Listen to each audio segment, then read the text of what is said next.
देखेंगे जो कि चैप्टर नंबर 3 है। आप लोग वीडियो को पूरा देखिएगा। चलिए स्टार्ट करते हैं। सबसे पहले यहाँ अपवाह शब्द एक क्षेत्र के नदी तंत्र की व्याख्या करता है। भारत के भौतिक मानचित्र को देखिए। जो भी भौतिक मानचित्र है आपके पास, हमेशा मैं बोलती हूँ कि जब भी पढ़ाई करिए तो एक भौतिक और एक आपका प्राकृतिक, दो प्रकार की मैप आती है, अपने घर में जरूर लगा के रखिए। एक साथ मिल जाती है तथा एक मुख्य नदी का निर्माण करती है।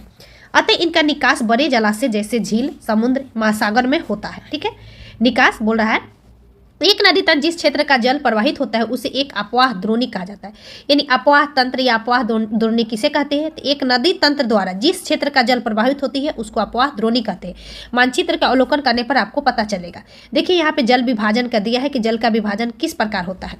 यहाँ आप देखिए ये बहुत बड़ी नदियाँ है, इसमें सब छोटी छोटी नदियाँ आके मिल रही है। यहाँ बड़ी नदियाँ है। ये नहीं सालाना, मतलब हमेशा सालों भर जो जिसमें पानी रहती है उस प्रकार दर्शाया गया है। ऊंचा क्षेत्र, पर्वत, उच्च भूमि, दो पड़ोसी अपवाह द्रोणी एक दूसरे से अलग करती है। ठीक है, इस प्रकार उच्च भूमि को जल विभाजक कहते हैं। ठीक है, क्या बोल रहे हैं दोस्तों? जल विभाजक, जो कि दक्षिण अमेरिका में अमेजन नदी बेसिन सबसे बड़ा अपवाह द्रोणी है। दोस्तों भारत में किस नदी की अपवाह द्रोणी सबसे लंबी है, जो कि हम लोग मुख्यतः पढ़ेंगे गंगा नदी क्षेत्र का। भारत में अपवाह तंत्र, अब हम लोग भारत में अपवाह तंत्र देख रहे हैं। भारत के अपवाह तंत्र का नियंत्रण मुख्यतः भौगोलिक आकृतियों के द्वारा होती है। इस आधार पर भारतीय नदियों को दो मुख्य वर्गों में विभाजित किया गया है, हिमालय की नदी और प्रायद्वीपीय नदी। मोस्ट इंपोर्टेंट दोस्तों, हिमालय की नदी जो हिमालय से निकलती है, प्रायद्वीपीय नदी जो कि भारत के मुख्य क्षेत्र से निकलकर और बंगाल की खाड़ी या अरब सागर में जाकर प्रवाहित होती है। भारत के दो मुख्य भौगोलिक क्षेत्रों उत्पन्न होने के कारण हिमालय या प्रायद्वीपीय नदी एक दूसरे से भिन्न है। ठीक है, हिमालय की नदियां अलग है और प्रायद्वीपीय नदियां अलग है। हिमालय की अधिकतर नदियां 12 मासी होती है, यानी हमेशा 12 मास इसमें जल रहता है। इसमें वर्ष भर पानी रहता है, क्योंकि इन्हें वर्षा के अतिरिक्त उच्च पर्वत पिघलने वाले हिम द्वारा भी जल प्राप्त होता है। ठीक है, जैसे गर्मी में आप देखिएगा तो जब तपती गर्मी होती है तो उस समय जो वहाँ पे बर्फ होती है वह लगातार पिघलती जाती है, तो उससे भी नदियों को जल मिलता रहता है। हिमालय की दो मुख्य नदियाँ सिंधु और ब्रह्मपुत्र ये पर्वतीय श्रृंखला के उत्तरी भाग से निकलती है। ठीक है, ध्यान दीजिएगा, यह बोल रहा है कि जो सिंधु है, जैसे कि सिंधु ऊपर ये हमारा भारत का ये क्षेत्र है, तो यहाँ पे हिमालय का जो क्षेत्र है उसको उत्तरी भाग से, यहाँ मानसरोवर से झील से निकलकर इधर आती है ब्रह्मपुत्र और इधर चली जाती है दोस्तों सिंधु, जो कि पाकिस्तान में अपवाह होती है मुख्यतः। इन नदियों के पर्वतों को काटकर गार्ज का निर्माण होता है। गार्ज हिमालय की नदियां अपने उत्पत्ति के स्थान को लेकर समुद्र तक लंबे रास्ते तय करती है। मुख्य धारा, देखिए यहाँ मुख्य धारा है। ठीक है, मुख्य धारा सहायक नदी जो छोटे छोटे तंत्र की तरह दिखाई दे रही है, या इसको हम लोग द्रुमाकृतिक अपवाह कहते हैं। यहाँ है आयताकार अपवाह दोस्तों, आयताकार अपवाह आयत की तरह आके मिल रहा है।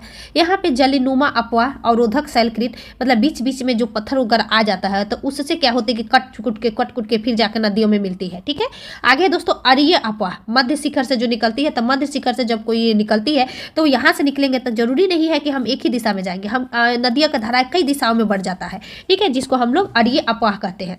अपवाह प्रतिरूप दोस्तों यहाँ दिखाया गया है।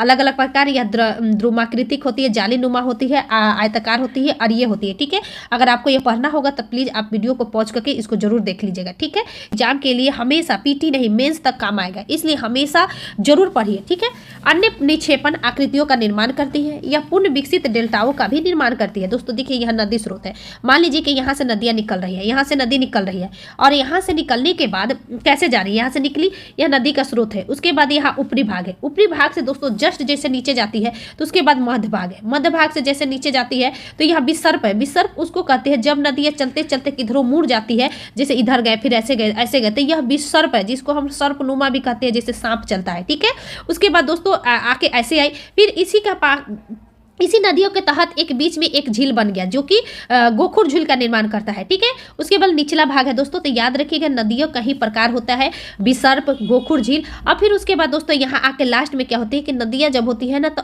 ज़्यादा चौड़ा हो जाती है। देख रहे हैं चौड़ा आ गई, तो चौड़ा आने के कारण जो इसमें ऊपर से गार जा रही है, जो मालवा आ रहे हैं वह आके जमने लगती है, तो वही डेल्टा का निर्माण करते हैं, वही मिट्टी का जमाव करता है, जो नीचे आपको डेल्टा दिखाया गया है। ठीक है, ये मार्ग के ऊपरी भागों को त्रियु अपवाह क्रिया करती है, अपने साथ भारी मात्रा में सिल्ट एवं बालू का संवहन करती है। मध्य एवं निचले भाग में ये नदियां विसर्प, गोखुर झील अपने बाढ़ वाले मैदानों में बहुत सी अन्य निक्षेपण आकृतियों का निर्माण करती है। यह पूर्ण विकसित डेल्टा का भी निर्माण करती है। पूर्ण विकसित डेल्टा का जैसे गंगा ब्रह्मपुत्र का डेल्टा है, माजुली जो ब्रह्मपुत्र नदियों का डेल्टा है। प्रायद्वीपीय नदियां मौसमी होती है। देखिए दोस्तों, जब मौसम आता है, जैसे वर्षा हुआ तो उसमें नदी का पानी आया, फिर उसके बाद सूख जाती है, क्योंकि इसका प्रभाव वर्षा पर निर्भर करती है। शुष्क मौसम में बड़ी नदियों का जल भी घटकर छोटी छोटी धाराओं में बहने लगती है। हिमालय की नदियों की तुलना में प्रायद्वीपीय नदियों की लंबाई कम छिछली होती है। ठीक है, जैसे कि हिमालय से निकलती है कोई नदियाँ, तो जब ऊपर से नीचे डायरेक्ट गिरती है तो वह ज़्यादा गहरानुमा हो जाती है, लेकिन जो हमारा प्रायद्वीपीय नदी है वह गहरी नहीं, छिछली होती है। ये उच्च भूमि से निकलती है तथा पश्चिम की तरफ बहती है। क्या आप इस प्रकार के दो नदियों को पहचान सकते हैं? प्रायद्वीपीय भारत की अधिकतर नदियाँ पश्चिमी घाट से निकलती है तथा बंगाल की खाड़ी की तरफ बहती है। जैसे कि बहुत सारी नदियाँ आपको जो कावेरी नदियाँ है, इसके अलावा तुंगभद्रा है, ठीक है, जो बहुत बड़ी बड़ी नदियाँ हैं, ये सभी नदियाँ निकलकर और यह पश्चिमी घाट से निकलती है और ऐसे जाकर बंगाल की खाड़ी में गिर जाती है। ठीक है, के महत्वपूर्ण एवं बड़ी सहायक नदियां आकर मिलती है। किसी नदी तथा सहायक नदियों के नदी तंत्र कहते हैं। जब नदियों से आकर बहुत सारे नदियां आकर मिलती है, छोटी छोटी नदियां, तो उसको नदियों के सहायक नदी तंत्र कहते हैं। सिंधु नदी का उद्गम, याद रखिएगा, सिंधु नदी का उद्गम मानसरोवर झील के तिब्बत में होता है। पश्चिम की ओर बहती हुई यह नदी भारत में जम्मू कश्मीर के लद्दाख जिले में प्रवेश करती है। इस भाग में एक बहुत सी सुंदर दर्शनीय गार्ज का निर्माण करती है। ठीक है, इस क्षेत्र में बहुत सी सहायक नदियां जैसे जास्कर हो गया, नुब्रा हो गया, सियोक हो गया, हुंजा हो गया। जरूर लिख लीजिएगा, सिंधु की सहायक नदियां कौन कौन सी है? जास्कर है, नुब्रा है, सियोक है, हुंजा है। ये कहाँ? यह जम्मू कश्मीर और लद्दाख में, बस।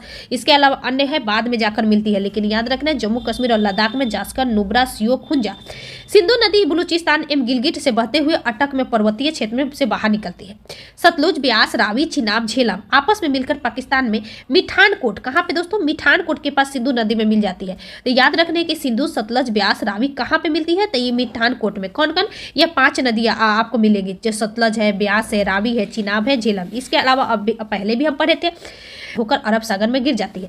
कराची दोस्तों सिंध नदी के तट पर ही स्थित है। ठीक है, सिंधु नदी के मैदान ढाल बहुत धीमा है। सिंधु द्रोणी 1/3 से अधिक भाग भारत के जम्मू कश्मीर, हिमाचल एवं पंजाब में, शेष भाग पाकिस्तान में स्थित है। 2900 किलोमीटर लंबी सिंधु नदी विश्व की लंबी नदियों में से एक है। कितना है दोस्तों? 2900 किलोमीटर। जैसे आप भारत का देखिएगा तो भारत का जो है हमारा जो गंगा नदी बहुत बड़ी है, सबसे बड़ी है, वह 2525 किलोमीटर टोटल है। सिंधु जल संधि के अनुच्छेदों 1960 यानी सिंधु जल समझौता दोस्तों, क्योंकि जब सिंधु नदी ऊपर से निकलती है जम्मू कश्मीर से होते हुए तो ये पाकिस्तान में चल जाती है। तो पाकिस्तान भारत का अक्सर युद्ध होता है। दोनों देशों ने सिंधु जल समझौता 1960 में किया कि इसका यूज कितना होगा, क्या होगा।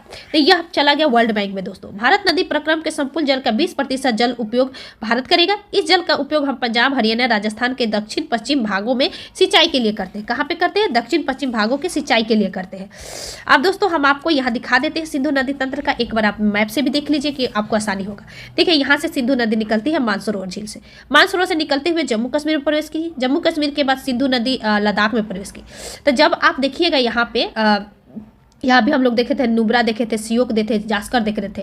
यहाँ ये सहायक नदी है। फिर उसके बाद यह दक्षिण पश्चिम हम लोग पढ़ रहे थे, सॉरी उत्तर पश्चिम, ये उत्तर पश्चिम के होते हुए फिर उसके बाद दक्षिण की तरफ मुड़ गई और सिंधु नदी के बाद आने के बाद हम लोग अभी यहाँ पे हम श्यामकोट नामक स्थान देख रहे थे जहाँ पे आकर मिल रही थी। ठीक है, और यही चीज याद रखिएगा दोस्तों कि जब ये नदियां आकर एक दूसरे से मिलती है तो मिलने के बाद इसकी धाराएं और तेज हो जाती है। क्या होती है? और तेज हो जाती है। और यही मुख्य कारण है कि बहुत सारे जो मिठानकोट के पास आकर मिलती है तो यहाँ पे धाराएं, क्योंकि सारी नदी आकर मिल रही है तो जैसी मिलेगी तो यहाँ तेज धाराएं होती है और तब यह गार्ज का निर्माण करता है, मतलब। और उसके बाद पाकिस्तान में मुख्यतः यह फसल का उत्पादक क्षेत्र यही होता है। फिर आते हुए अरब सागर में आकर गिर जाता है। यहाँ पे दोस्तों कराची है। तो ध्यान रखिएगा, आप लोगों को सिंधु नदी तंत्र आसानी से समझ में आ गया होगा और यह बहुत ही इंपॉर्टेंट है क्योंकि नदी तंत्र हमेशा क्वेश्चंस में पूछता है। और मैं बार बार बोलती हूँ कि पढ़िए तो एनसीईआरटी को अच्छे से पढ़िए। अब चलते हैं दोस्तों गंगा नदी तंत्र। गंगा की मुख्य धारा भागीरथी, गंगोत्री, हिमानी से निकलती है। तो पूछेगा कि गंगा नदी कहाँ से निकलती है दोस्तों? तो यह भागीरथी के गंगोत्री, हिमानी से निकलती है। ठीक है, यह अलकनंदा उत्तराखंड के देवप्रयाग में इससे देखिए यह देव प्रयाग में भागीरथी एवं अलकनंदा का संगम है। इधर भागीरथी अलकनंदा दोनों का संगम हो जा रहा है। उसके बाद इसका नाम गंगा पड़ता है। ठीक है, उसके पहले आप एक हम अपवाह तंत्र का भी पढ़ाए थे। दो अलग अलग धाराओं में यह निकलती है, फिर बाद में जाकर जब मिलती है तो इसका नाम बनता है। हरिद्वार के पास गंगा पर्वतीय भाग को छोड़कर मैदानी भाग में प्रवेश करती है। तो याद रखिएगा, पर्वत हरिद्वार के पहले पर्वतीय भाग से ही निकलती है, अब पर्वत होते होते होते तब मैदान में हरिद्वार के बाद प्रवेश करती है। हिमालय से निकलने वाली बहुत सी नदियां आकर गंगा में मिलती है। इनमें से प्रमुख नदियां हैं जैसे यमुना, घाघरा, गंडक, कोसी। यमुना नदी हिमालय के यमुनोत्री हिमानी से निकलती है। तो यमुना नदी कहाँ से निकलती है दोस्तों? यमुना नदी यामोत्री नामक हिमानी से निकलती है। यह गंगा के दाहिने किनारे के समानांतर बहती है। इलाहाबाद में गंगा में मिल जाती है। कहाँ पे मिलती है यमुना नदी? तो इलाहाबाद में। ठीक है, आगे हम लोग घाघरा, गंडक, कोसी नेपाल हिमालय से निकलती है। कौन कौन? घाघरा, गंडक, कोसी, यह नेपाल हिमालय से निकलती है। इसके कारण प्रत्येक वर्ष उत्तरी मैदान के कुछ हिस्से में बाढ़ आती है। बड़े पैमाने पर जाल माल का नुकसान होता है, लेकिन ये नदियां हैं जो मिट्टी के उपजाऊपन प्रदान कर कृषि योग्य भूमि बनाती है। प्रायद्वीपीय उच्च भूमि से आने वाले मुख्य सहायक नदियां में जिसमें चंबल, बेतवा, सोन, चंबल, बेतवा, केन, सोन, ये है नदियां। ठीक है, कौन? यह यमुना की सहायक नदी है और यमुना की सहायक नदी है और यमुना जाके गंगा में मिलती है। यह अर्ध शुष्क क्षेत्रों से निकलती है। इसकी लंबाई कम, इसमें पानी की मात्रा कम होती है। ज्ञात कीजिए कि नदियों को कैसे और कहाँ गंगा में आकर मिलती है। आपको मैप हम दिखाएंगे, पहले पढ़ लीजिए। बाएं एवं दाहिने किनारे की सहायक नदियों के जल में परिपूर्ण होकर गंगा पूरी दिशा में पश्चिम बंगाल के फरक्का तक बहती है। कहाँ तक दोस्तों? फरक्का तक, पश्चिम बंगाल के फरक्का तक। यह गंगा डेल्टा सबसे उत्तरी बिंदु वही नदियां दो भागों में बढ़ती है, भागीरथी, हुगली, जो कि इसकी एक वितरिकाएं है, भागीरथी, हुगली। ठीक है, दक्षिण की तरफ बहती हुई तथा डेल्टा के मैदान में होते हुए बंगाल की खाड़ी में मिल जाती है। ठीक, और उसके बाद मुख्य धारा दक्षिण की ओर बहती हुई बांग्लादेश में प्रवेश करती है। एक धारा दो धारा में बट रही है। जब यह फरक्का को पार करती है तो दो धारा में एक बढ़ जाती है, भागीरथी, हुगली, जो कि इसकी एक वितरिकाई है। दक्षिण की तरफ बहती हुई डेल्टा के मैदान में होते हुए बंगाल की खाड़ी में मिल जाती है। ठीक है, और जो मुख्य धारा होती है वह दक्षिण के होते हुए बांग्लादेश में प्रवेश करती है और वह ब्रह्मपुत्र नदी में आकर मिल जाती है। अंतिम चरण में गंगा और ब्रह्मपुत्र समुद्र में विलीन होने से पहले मेघना, क्या है दोस्तों? मेघना के नाम से जानी जाती है।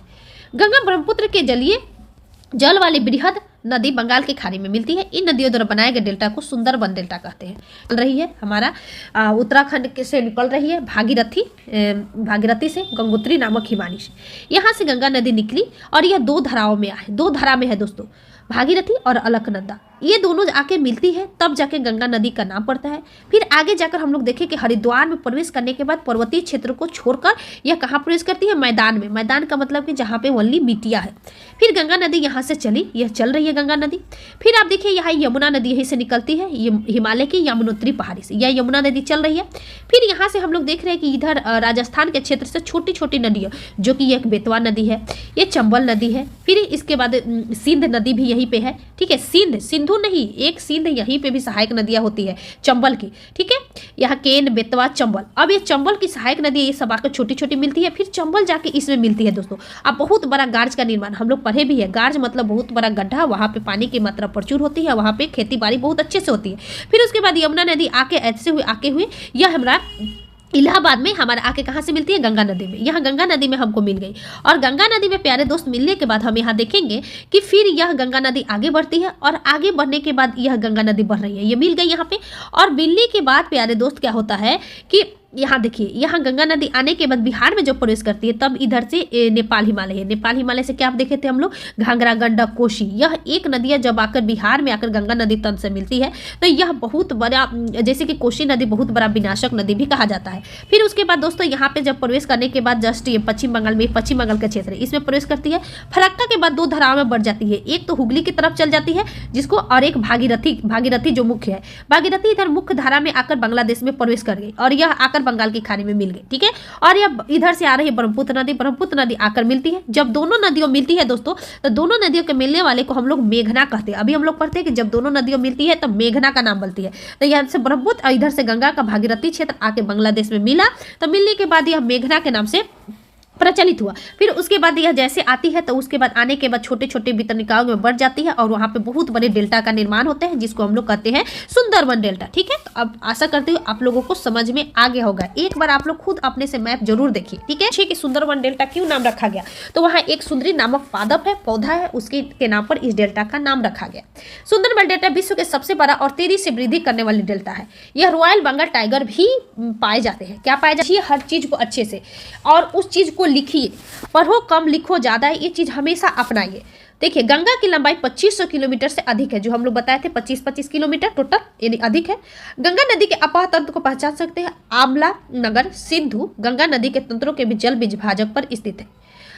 अंबाला से सुंदरवन तक की लंबाई 1800 किलोमीटर। नदी तिब्बत की मानसरोवर झील से निकलती है। यह तिब्बत के मानसरोवर झील से निकल रही है। पूर्व तथा सिंधु सतलुज के स्रोतों से काफी नजदीक से निकलती है। मतलब यह तीनों नदी, जब आप मैप देखिएगा तो तीनों नदियां जस्ट एक साथ ही निकलती है। ये निकल गई सिंधु, यहां से निकल गई दोस्तों, यहीं से निकलती है दोस्तों सतलज, यहीं से देखिए यहाँ सतलज होते हुए इधर आ रही है, और यहीं से निकलती है दोस्तों हमारा ब्रह्मपुत्र। यानी तीनों मानसरोवर झील के, तिब्बत के मानसरोवर झील से ही निकलती है, और इसका अलग अलग एक क्षेत्र है जहां से निकलती है, नाम है। आगे चलते हैं दोस्तों, इसकी लंबाई सिंधु से कुछ अधिक है, परंतु इसके अधिकतर में भारत से बाहर स्थित है। ये हिमालय के समानांतर पूर्व की ओर बहती है। नमचा बरवा शिखर 75-57 मीटर के पास पहुंचकर यह अंग्रेजी के यू आकार मोर बनाकर भारत में अरुणाचल प्रदेश में गार्ज के माध्यम से प्रवेश करती है। कल से हम गार्ज बता रहे हैं, यानी जैसे मान लीजिए कि हिमालय है, यही के समानांतर ऐसे ब्रह्मपुत्र नदी आती है और यू का निर्माण कर ऐसे यू टर्न लेती है, यू टर्न तब जाकर धक से ना, मतलब कल भी हम बताए थे कि भारत में प्रवेश करती है अरुणाचल प्रदेश में। तो यह बहुत बड़ा गड्ढा, मान लीजिए कि कोई भी तेजी से जो पानी आती है तो डायरेक्ट कहीं गिरती है तो वहाँ गड्ढा बन जाता है, वह क्षेत्र बहुत ज़्यादा फैल जाता है। तो यही चीज़ बता रहा है। दिहांग के नाम से जाना जाता है। जैसे यह ब्रह्मपुत्र नदी भारत में प्रवेश करती है तो इसका नाम पड़ जाता है दिहांग। जैसे कि हम लोगों ने पढ़ा कि इधर से ब्रह्मपुत्र नदी, इधर से गंगा नदी का जब दोनों का मिलन होता है तो उसका नाम पड़ जाता है मेघना। ठीक है, उसी तरह इसका नाम।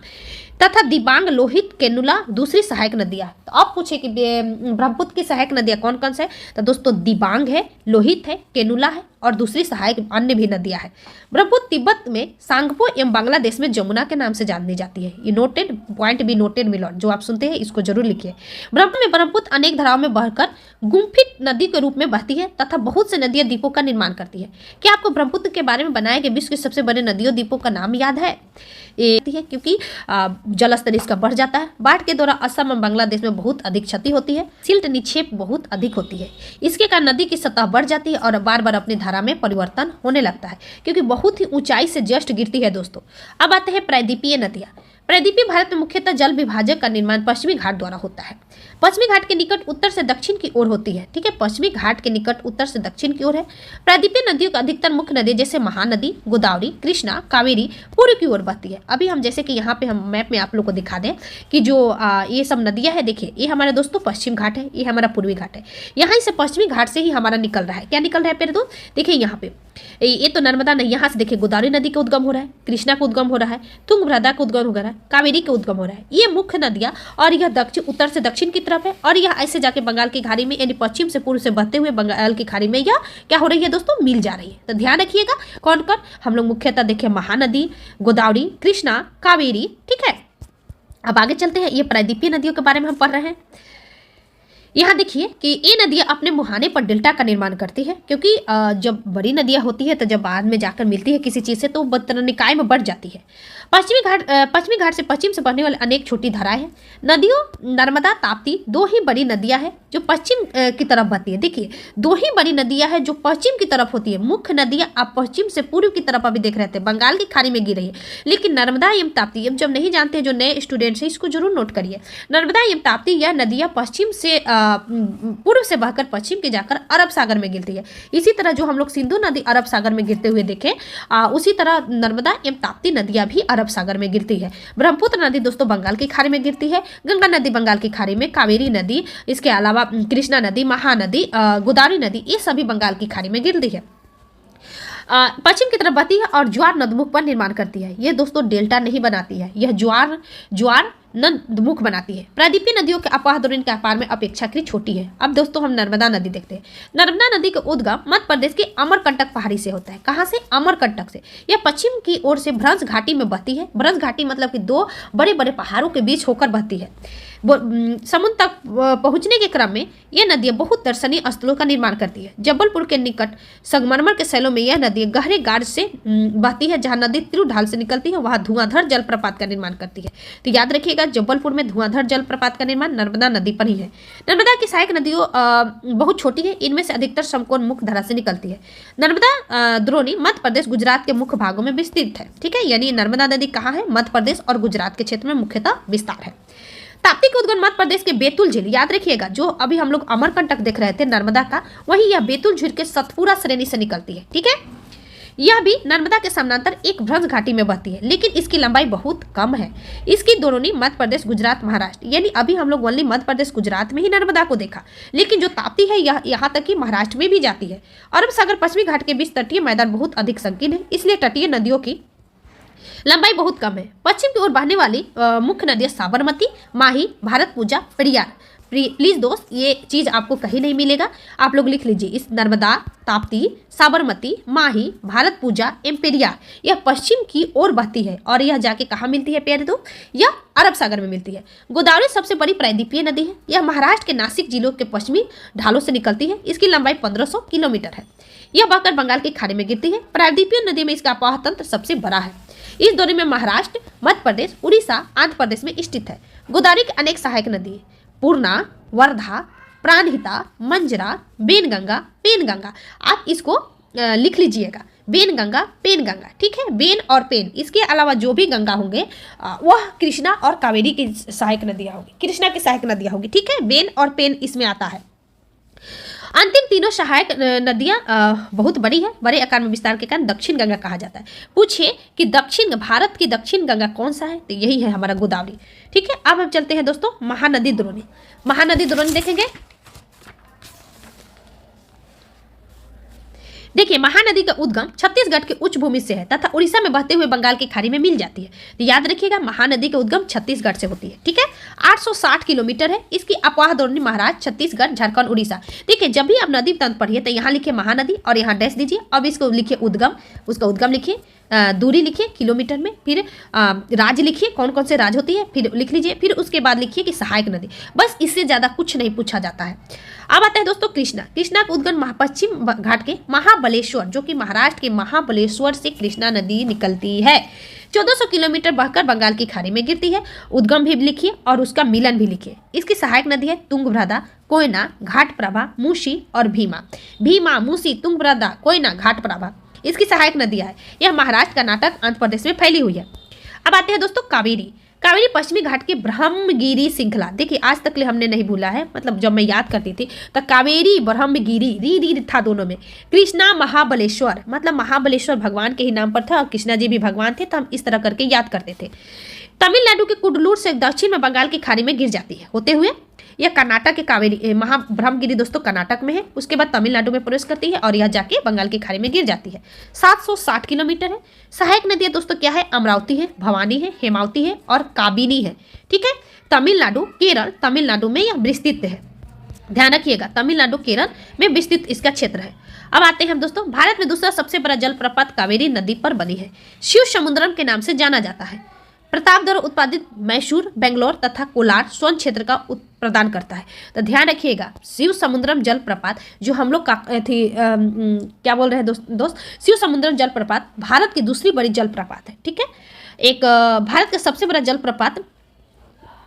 दोस्तों हम आगे चलते हैं। आगे यहाँ है कि इन बड़ी नदियों के अतिरिक्त कुछ छोटी नदियाँ। हाँ देखिए, भारत का सबसे बड़ा जलप्रपात कौन सा है? आप लोग ये कमेंट्स बॉक्स में लिखिए। ठीक है, क्योंकि सब चीज़ तो हम नहीं बताएंगे, आप लोग जानते होंगे, कमेंट्स बॉक्स में जरूर लिखिए। दामोदर, ब्राह्मणी, बैतरणी, स्वर्णरेखा कुछ महत्वपूर्ण उदाहरण है। ठीक है, क्या है? दामोदर, ब्राह्मणी, बैतरणी, स्वर्णरेखा। इन नदियों के अतिरिक्त कुछ अन्य छोटी छोटी नदियाँ हैं। दामोदर आप झारखंड के क्षेत्र में देखिएगा, ब्राह्मणी उड़ीसा के क्षेत्र में, बैतरणी भी उड़ीसा के क्षेत्र में है, स्वर्णरेखा भी उड़ीसा के क्षेत्र में है।